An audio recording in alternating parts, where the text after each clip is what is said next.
ناظرین، ایک دفعہ افلاطون اپنے استاد سقراط کے پاس گیا اور اسے بتانے لگا کہ استاد محترم، آپ کا فلاں نوکر جو ہے آپ کے بارے میں اس طرح کی باتیں کر رہا ہے۔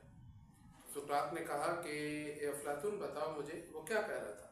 تو افلاطون نے جھٹ سے بولنا شروع کیا کہ استاد محترم، آپ کا نوکر کہہ رہا تھا۔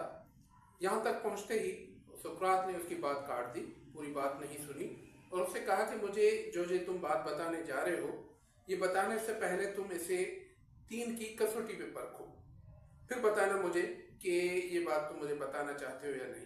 تو افلاطون نے جواب دیا کہ استاد محترم، مجھے بتائیں وہ 3 کی کسوٹی کیا ہے تاکہ میں آپ کو پورا ماجرا سنا سکوں۔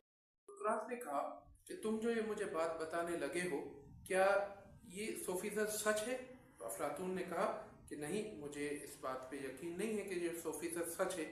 تو سقراط نے ہنس کر کہا کہ پھر یہ باتیں جو تم مجھے بتاؤ گے، اس کا تمہیں اور مجھے کیا فائدہ ہوگا؟ تو افلاطون نے خاموشی سے سقراط کے چہرے کی طرف دیکھنے لگا۔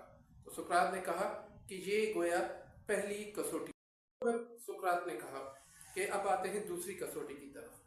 تو افلاطون، کیا یہ جو بات تم مجھے بتانے جا رہے ہو، یہ کوئی اچھی بات ہے یا بری؟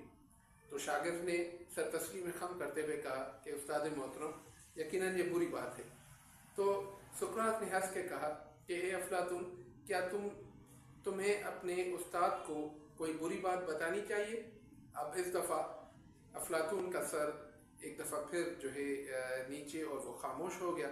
تو سقراط نے کہا کہ یہ دوسری کسوٹی تھی، وہ اس کا جواب بھی انکار میں آیا ہے۔ اب استاد محترم یعنی سقراط نے کہا کہ اے میرے شاگرد، اب تیسری کسوٹی کی طرف آتے ہیں۔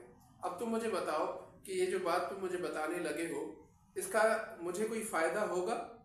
تو شاگرد نے ایک دفعہ پھر سر جھکاتے ہوئے کہا کہ استاد محترم، آپ کو اس بات کا کوئی فائدہ ہونے والا نہیں ہے، بلکہ آپ کو اس سے کوئی فرق بھی نہیں پڑنے والا۔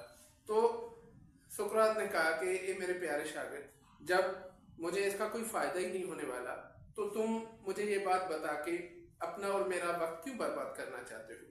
تو یہ گویا تیسری کسوٹی ہے جس پہ تمہاری بات ایک دفعہ پھر جو ہے پوری نہیں اتری۔ تو اب مجھے بتاؤ کہ جب تمہاری یہ بات بتانے کا مجھے کوئی فائدہ نہیں ہے، یہ بات اچھی بھی نہیں ہے، بری ہے، تمہیں اس کا 100% یقین بھی نہیں ہے کہ یہ بات سچی ہے یا نہیں، تو پھر تم مجھے کیوں بتانا چاہ رہے ہو؟ اس دفعہ ظاہر سی بات ہے افلاطون کے پاس کوئی جواب نہیں تھا، لیکن یہ پورا جو واقعہ ہے یہ ہمیں اور آنے والی نسلوں کے لیے تا قیامت ایک سبق دے گیا۔ وہ سبق کیا تھا؟